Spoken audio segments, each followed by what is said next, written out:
وأحسن الحدي هدي محمد صلى الله عليه وسلم وشر الأمور محدثاتها وكل محدثة بدعة وكل بدعة ضلالة وكل ضلالة في النار. أعوذ بالله السميع العليم من الشيطان الرجيم. بسم الله الرحمن الرحيم.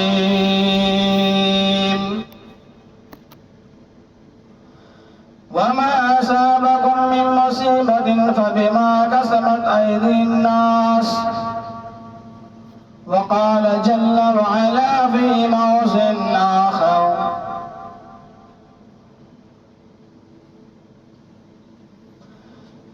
أحسب الناس أن يتركوا أن يقولوا آمنا وهم لا يفتنون. وقال النبي صلى الله عليه وسلم: ما من مسلم يصيب ولا نصب ولا هم ولا حزن ولا حزن إلا حتى شوقه يشاكى إلا كفر الله خطاياه. رب اشرح لي صدري ويسر لي أمري واحلل عقدة من لساني يفقهوا قولي. اللهم رب زدني علما اللهم فهمني علما. حاضرین جمع، تمام قسم کی حمد و صلات تقدس اور عظمت ہو اس وحدہ لا شریک کے لیے جس نے ہمیں اور آپ کو تمام دنیا کے مسلمانوں کو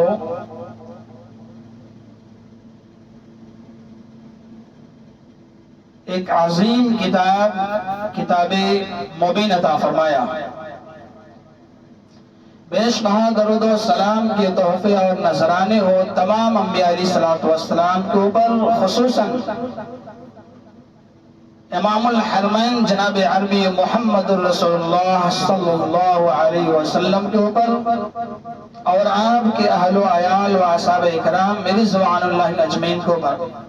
اللہم صلی اللہم بارک علیہ. مختصراً حمد و صلات کے بعد قرآن مجید کے اندر سے 2 آیت کریمہ کا ٹکڑا تلاوت کی گئی ہے. اللہ تبارک و تعالیٰ کا بے پناہ شکر ہے کہ مجھ جیسے بندے ناچیز کو اس سرزمین کے اندر خطبہ دینے کا شرف حاصل عطا فرمایا. آج کی خطبہ جمعہ کا موضوع ہے: پریشانیاں، آزمائشیں کیوں آتی ہیں؟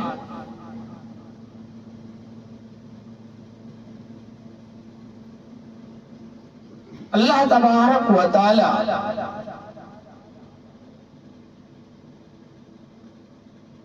خوشی ہو یا غم،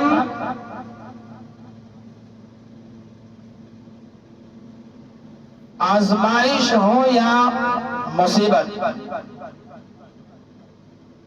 یہ سب اللہ تبارک و تعالیٰ کے اذن سے ہوتا ہے. ایک مسلمان کا ایمان اور عقیدہ بھی یہی ہونا چاہیے کہ جو کچھ بھی ہو رہا ہے یہ اللہ کی مشیت اور مرضی سے خالی نہیں ہے.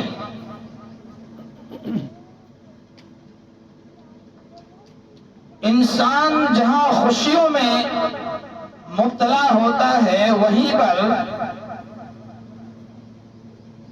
فخر و مباح سے اپنے آپ کو اجتناب کرے. غم اگر لاحق ہوتا ہے تو آہو بکا رب پر نہ کرے. یہ جزوی ایمان اور عقیدہ ہونا چاہیے ایک مسلمان کو.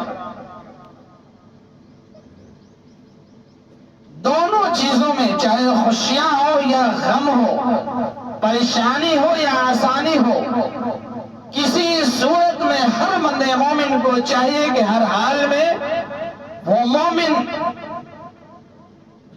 فائدہ سے خالی نہیں ہے۔ اللہ تبارک و تعالی ایک خالق ہے، مخلوق میں تمام انسان برابر ہیں، چاہے وہ مسلمان ہو یا کافر، کسی بھی مذہب سے تعلق رکھتا ہو، وہ ہے تو مخلوق، اور خالق سب کا وہ ہے جس نے اس کو پیدا فرمایا ہے، جس نے اسے خوشیاں بھی دی ہیں اور تنگیوں میں بھی داخل کرتا ہے۔ لیکن ایک مسلمان کے ساتھ اللہ تبارک و تعالیٰ کا ایک گہرا ربط اور رشتہ ہے، اور یہی مسلمان سے اللہ تبارک و تعالیٰ بھی توقع رکھتا ہے۔ لہذا ایک مسلمان کو چاہیے کہ پریشانیوں میں گھبرائے نہیں، آزمائشوں میں مبتلا ہونے کے بعد آہو وگا نہ کرے۔ کچھ پیغام لے کر کے آتا ہے، جس طریقے سے ہمیں اپنوں سے اپنی قربت محسوس ہوتی ہے، اللہ تبارک و تعالیٰ کو بھی ایسے ہی مسلمانوں سے قربت ہے، کافروں سے نہیں۔ یہ دینی بنیادی رشتہ ہے ہمارا اور خالق و مخلوق کے درمیان۔ لیکن یہ پریشانیاں آتی ہیں کیوں؟ کئی فوائد آتے ہیں اس کے ساتھ، پریشانیاں کچھ فوائد لے کے آتا ہے، بتاؤ آئیے۔ اللہ تبارک و تعالیٰ نے قرآن مجید کے اندر سورہ عنکبوت کے اندر آیت نمبر 2، 3، 4، 5، 6، 8 تک آپ جا کر دیکھیں، اسی کا تذکرہ ہے۔ کیا کہا؟ احسب الناس ان یترکوا ان یقولوا آمنا وهم لا یفتنون۔ کیا لوگوں نے گمان کر رکھا ہے، کیا لوگوں نے سمجھ رکھا ہے کہ ان لوگوں نے کہا کہ میں ایمان لے آیا ہوں، میں تو مسلمان ہوں، آزمائشوں میں کیوں ڈالا جاؤں؟ یہی گمان ہے نا، مسلمان بھی کچھ یہی سمجھنے لگا ہے، یہی سمجھ رہا ہم مسلمان ہیں، ہمارے اوپر آزمائشیں کیوں آئیں، پریشانیاں ہمارے ساتھ کیوں ہو، پرابلم ہمارے ساتھ کھڑا کیوں ہو؟ اللہ تبارک و تعالیٰ نے واضح طور پر کہہ دیا ہے۔ میں نے پہلے کہا کہ مومن اور خالق دونوں کے درمیان ایک باہم گہرا رشتہ ہے۔ آزمائشوں یا پریشانیوں میں مومن نکھر کر کے آتا ہے اور کافر اور مشرک یا منافق بکھر جاتا ہے۔ وہی اللہ تبارک و تعالیٰ پہچان کر لیتا ہے۔ تبھی تو اللہ تبارک و تعالیٰ نے یہ بات کہی، آزمائشیں آئیں گی، پرابلم آئیں گی، تنگیاں آئیں گی، مصائب آئیں گے، گھبرانے کی ضرورت نہیں ہے۔ کون گھبراتا ہے اس آیت کریمہ میں بیان کیا گیا ہے، بتایا گیا کہ ہم آزمائیں گے۔ اللہ تبارک و تعالیٰ کہتا ہے کہ ہم جان لیں گے کہ تم سچے لوگوں میں سے ہو یا جھوٹے لوگوں میں سے۔ تم پکے مسلمان تھے کہ جھوٹے مسلمان تھے، تمہارا ایمان کا امتحان ہو رہا ہے۔ کہیں ایسا تو نہیں کہ تم نے رب کا کلمہ پڑھا ہے اور رب کے در پر چھوڑ کر غیر اللہ کے دروں پر سر کو جھکا رہا ہے؟ آزمائشیں ڈالی گئی یا عذاب میں مبتلا کیا گیا یا پریشانیوں میں ڈالی گئی؟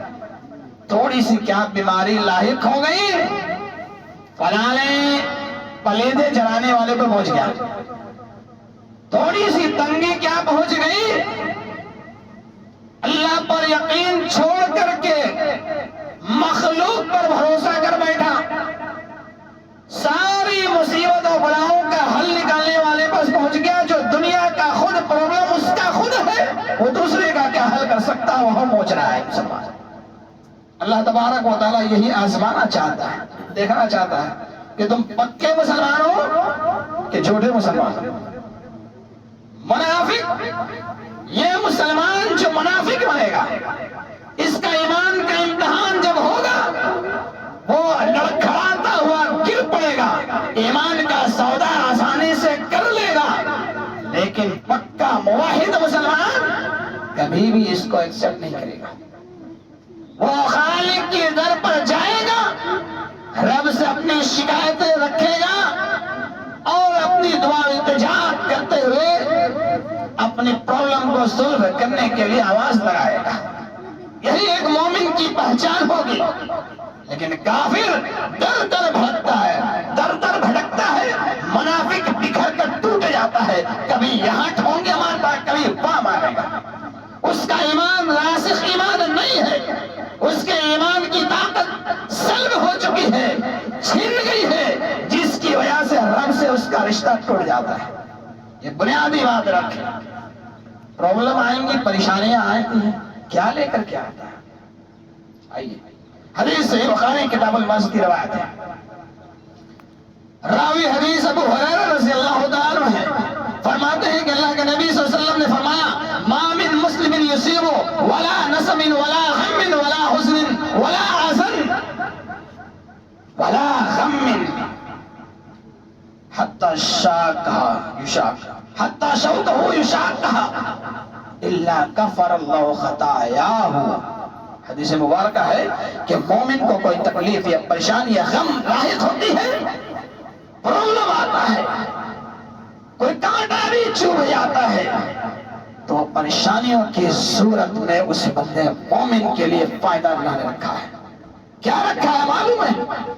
مومن صبر کرتا ہے، رب سے دعائیں کرتا ہے، ایمان کا سودا نہیں کرتا، در کے دھمے نہیں کھاتا ہے، وہ رب پر یقین رکھتے ہوئے کہتا شافی تو ہے۔ جب ایمان راسخ ہوتا ہے تو کہا گیا، کیا کہا گیا؟ کہا گیا اس کے خطا، اس کے گناہ معاف کر دیا جاتے ہیں۔ دیکھا آپ نے، پریشانیاں آتی ہے، اس کا فائدہ یہ ہے کہ اس مومن کے گناہ مٹائے جاتے ہیں۔ پہلا فائدہ یہ ہے۔ اسی طریقے سے صحیح بخاری کی دوسری روایت کتاب المرض کی روایت ہے، عبداللہ بن مسعود رضی اللہ تعالیٰ عنہ حدیث کے راوی ہے، کہتے ہیں دخل تو میں داخل ہوا اللہ رسول اللہ صلی اللہ علیہ وسلم، نبی صلی اللہ علیہ وسلم کے پاس میں داخل ہوا، واہ واہ، اور آپ صلی اللہ علیہ وسلم کو دیکھتے ہیں کہ بخار میں تپ رہے ہیں، بخار آپ کو توڑتی جا رہی ہے، شدید قسم کا بخار نبی کو لاحق ہے صلی اللہ علیہ وسلم۔ آپ پوچھتے ہیں اللہ کے رسول آپ کو بخار لگی ہے کیا؟ بولا کہ ہاں، مجھے دو آدمیوں کے برابر تنہا مجھے بخار ہے۔ پریشان، اس پریشانی کے عالم میں آپ صلی اللہ علیہ وسلم فرماتے ہیں دو لوگوں کے برابر مجھے بخار ہے، مجھے دو اجر لکھی جائیں گی۔ اللہ کے رسول صلی اللہ علیہ وسلم اتنی تیز بخار آپ کو؟ بولا ہاں۔ آپ صلی اللہ علیہ وسلم فرماتے ہیں کہ یہ بخار انسان کے گناہوں کو اس طریقے سے مٹا دیتا ہے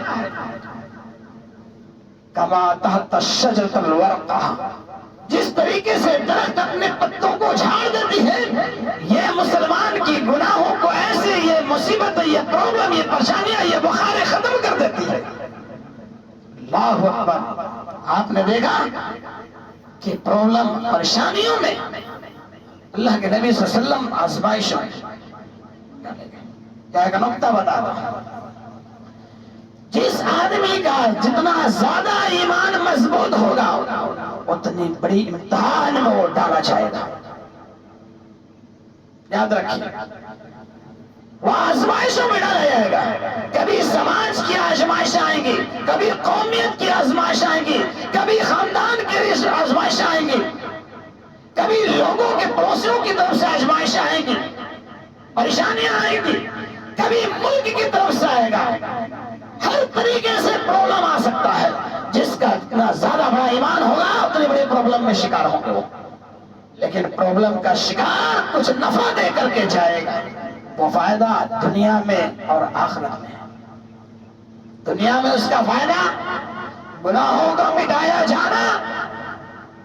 یاد رکھیں انبیاء کا جہاں تک معاملہ ہے ایمان کا آزمائش ہے، امتحان کی گھڑیاں تھی. اللہ تبارک و تعالی آزما رہا تھا، دیکھنا چاہتا ہے کہ ہمارا نبی کتنا مضبوط ہے جو صبر کر کے لوگوں کے صبر کی تلقین کرتا جائے. یہی اس کا مقصد ہے. دیکھیے حضرت یوسف علیہ السلام پریشانیاں ہوئی کہ نہیں ہوئی؟ زنا کا الزام لگایا گیا. یہ معاملہ آپ سمجھ لیجئے جتنا زیادہ ایمان مضبوط ہوتا اتنا ہی بڑا آزمائشیں بھی آئیں گی، پریشانیاں آئیں گی. ایمان کا امتحان ہونے کے لیے سمجھ میں آئی بات ہے؟ ایک چیز ہے. دوسری چیز مسند احمد کی روایت کے مطابق اللہ کے نبی صلی اللہ علیہ وسلم فرماتے ہیں پریشانیاں آئیں گی اس آدمی کے درجات کو بلند کرنے کے لیے. علامہ ابن قیم جوزی رحم اللہ، امام بیضاوی رحم اللہ، اس طریقے سے بڑے بڑے مفسرین اور مورخین نے یہ باتیں تحریر کی. وہ کہتے ہیں کہ ایمان کی امتحان کا یہ مرحلہ ہوتا ہے تو وہیں پر درجات کی بلندی کا معاملہ آتا ہے. یہ نبی کے ساتھ بڑی بڑی آزمائشوں کا آنا، کبھی خندق کے موقع پر نبی کی پیٹ میں پتھر کا باندھے جانا، یہ اس کی ایمان کا امتحان اور درجات کی بلندی کے لیے تھا.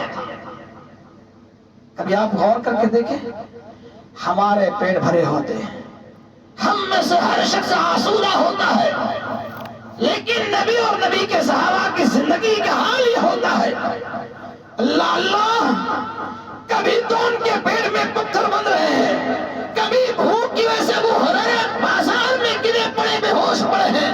کھجور کبھی ایک یا دو ٹکڑا مل جایا کر رہا تھا. زندگی کیسے ایسی کٹ رہی تھی، ایمان کا سودا نہیں کیا تھا. یہ پریشانیاں تھی کہ نہیں، لیکن مقام و مرتبہ اور درجے کے اعتبار سے بڑے اعلیٰ مقام کو پانے والے تھے یہ لوگ. کیا لے کر کے آیا؟ پریشانی، گناہ کا مٹایا جانا، درجات کا بلند کر دینا. تو اسی مسند احمد کی روایت کے اندر نیکیوں میں اضافہ کیا جاتا ہے. تیسرا فائدہ، پریشانیاں آتی ہے کیا لے کر کے آتی ہے؟ یہ نیکیوں کرنے کی توفیق اللہ تبارک و تعالیٰ دیتا ہے. ایمان میں علامہ ابن قیم جوزی رحم اللہ کہتے ہیں جہاں گناہ مٹائے گئے، جہاں توفیق مل گئی وہ مل گئی.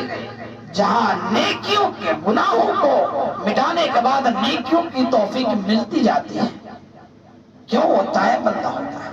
اس کا فائدہ یہ اب میں سے دیکھیں گے عبادت سے لوگ جی چراتے ہیں. کوئی کہتا میری نماز میں دل نہیں لگتی، کوئی کہتا میں عبادت کرنے میں مجھے مزہ نہیں آتا، مجھے شوق ہی پیدا نہیں ہوتا. خدا نے اتنا اس کے گناہوں نے اس کو اتنا گناہگار بنا دیا کہ رب کی دربار میں کھڑا ہونے کی توفیق ہی نہیں ملتی. پھر پریشانیاں تو ان کے ساتھ کھڑی ہوتی ہیں.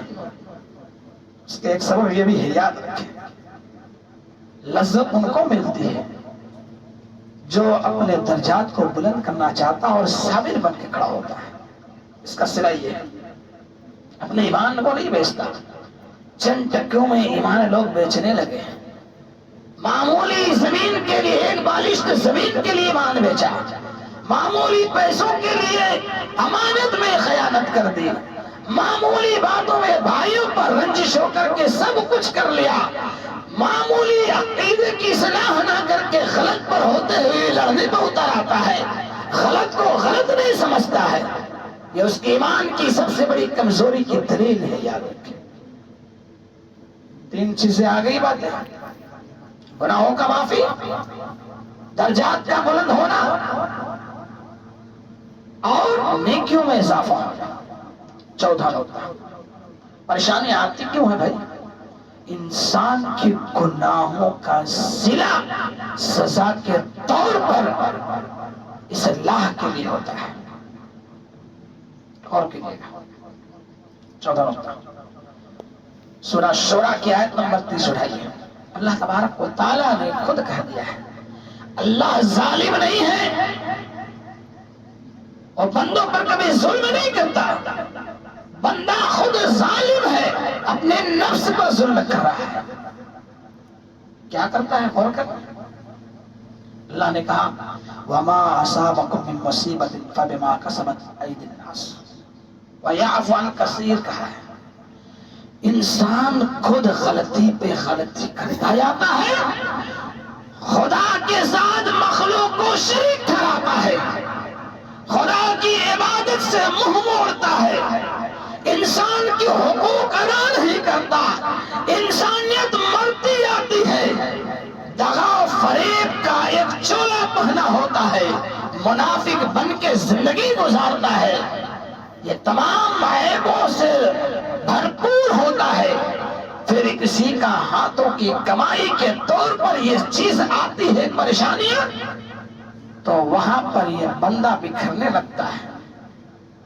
تو اللہ تبارک و تعالیٰ بطور سزا کے اس عذاب کو یا پریشانیوں کو یا مصیبت کو یا فتنے میں مبتلا کر دیتا ہے. پھر دیکھنا چاہتا ہے کہ خالق کے ساتھ وہ بندہ تائب ہونے والا ہے اور غلطیوں کی اصلاح کرتا ہے کہ نہیں کرتا ہے، یہ دیکھنا چاہتا ہے. خالق وہ ہے، اتنا ارحم الراحمین ہے. انسان اتنا غلطی کرتا ہے، مسلمان، کافر کو تو چھوڑ دو، مسلمان اتنی غلطیاں کرتا ہے، اتنی کوتاہیاں کرتا ہے، عبادت سے بھی عقیدے کا سودا کر لیتا ہے. اللہ تبارک و تعالیٰ تو ایک ایک غلطی پر پکڑنا شروع کر دے، انسان کا مسلمان اس زمین پر رہنے کے قابل نہیں رہے گا. کوئی مسلمان زمین پر نہیں رہے گا. پکڑ پکڑ کر کے دامن کھینچ کھینچ کر اسے اگر عذاب میں مبتلا کر دے اور مٹا دے تو ختم ہو جائے گا. لیکن اللہ تبارک و تعالیٰ نے کیا کہا؟ وَيَعْفُو عَن كَثِيرٍ، کثرت سے معاف کرتا ہے. اس کو مٹاتا، اس کو مٹاؤ تو اس کو چھوڑ دیتا، نظر انداز کرتا، دیکھتا ہے کتنا دور جاتا ہے.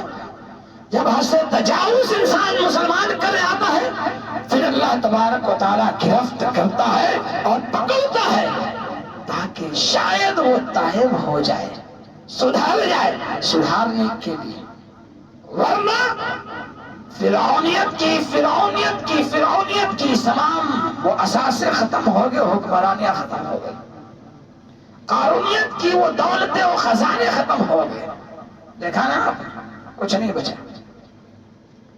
وہ محلات، وہ جنگلات، وہ سبز و شاداب باغیچے، وہ ساری دولتیں ختم، وہ عیاشیاں، وہ فیاڈیاں، وہ ظلم ذاتیاں. اللہ جب پکڑنے پہ آتا ہے تو زبردست پکڑتا ہے. ایسا پکڑنے پر آ گیا تو پھر نہیں بچتا کوئی. تو بطور اصلاح کے لیے پکڑ کر کے کچھ سزا دیتا ہے یا پرابلم میں مبتلا کرتا ہے. یہ تمہارے گناہ کی غلطی کی وجہ سے اصلاح کرتا ہے، سدھر جا. ورنہ اس سرزمین میں خدا کی قسم اگر رب پکڑنے پر آ جائے، ایک مسلمان اگر اس سرزمین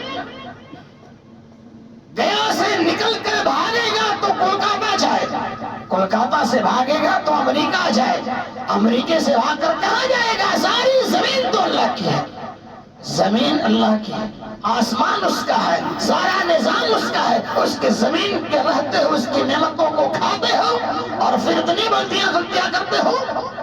ہمیں اپنے آپ کو شرمندہ ہونا چاہیے تھا، ورنہ اللہ کی اتنی رحمت ہے کہ وہ چھوڑ رہا اور رہنے بھی دے رہا ہے زمین پر.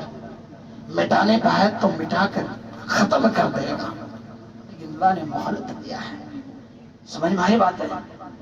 پریشانیاں، یہ مصیبتیں انسانوں کی اپنی کمائی کا کرتوت کا نتیجہ ہے.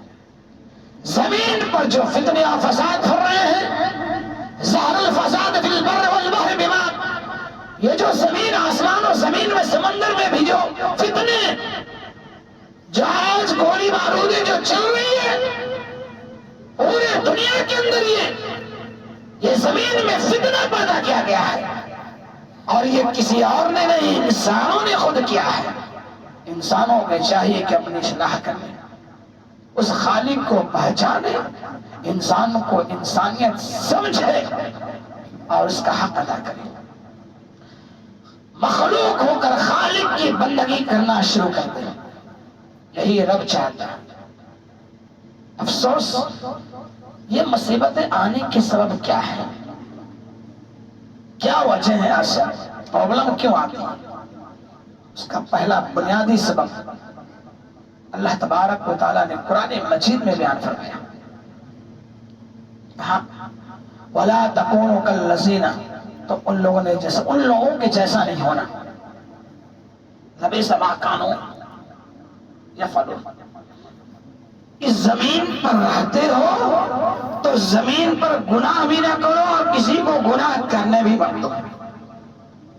پہلا بنیادی سبب، ہم نیک ہیں، دوسروں کی نیکی کا کام کرنے کا حکم دینا اور برائیوں سے روکنا ہماری ذمہ داری ہے۔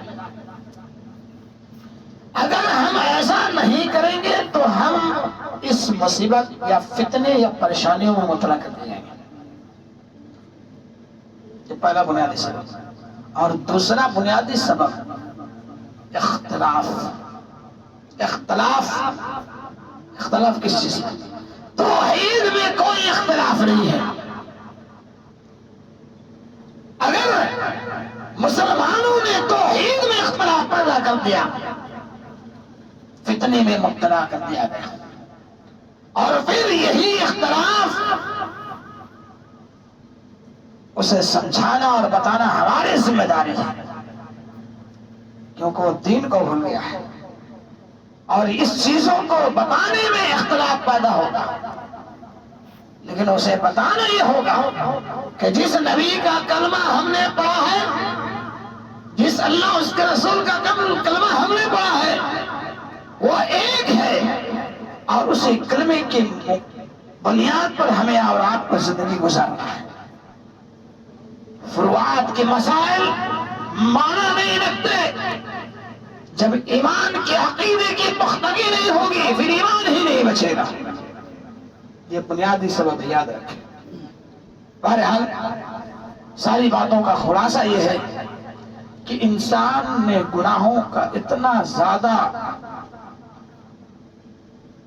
ٹوکرا جمع کر لیا ہے جس کی سزا کے طور پر یہ چیزیں نازل ہوتی ہیں، پریشانیاں، یا مبتلا فتنے میں کیا جاتا ہے، یا ایمان کی امتحان کے لیے آزمائشوں میں ڈالا جاتا ہے۔ اور یہ پرابلم کا آنے، یہ طرف گناہوں کی معافی کا ذخیرہ لے کر کے آتا ہے تو درجات کو بلند بھی کرتا ہے اور نیکیاں جمع کرنے کا ایک موقع فراہم بھی کرتا ہے۔ پھر اللہ تبارک و تعالیٰ دیکھنا چاہتا ہے کتنا یہ ثابت ہے، پھر اسی کا نتیجہ آخرت میں اس کا صلہ دیا جائے گا۔ اللہ تبارک و تعالیٰ سے دعا ہوں کہ اے رب العالمین ہم تمام مسلمانوں کی پریشانیوں کو دور عطا فرما۔ اے رب العالمین ہم تمام مسلمانوں کی خطاؤں کو معاف فرما۔ اے رب العالمین جب تک اس زمین پر زندہ رکھ، تیری عبادت و بندگی کرتا ہوئے مجھے زندہ رکھ، اور جب خاتمہ ہو تو خاتمہ بالایمان، خاتمہ بالخیر کے ساتھ ہو۔ آمین۔ اقول قولی السلام علیکم ورحمۃ اللہ وبرکاتہ۔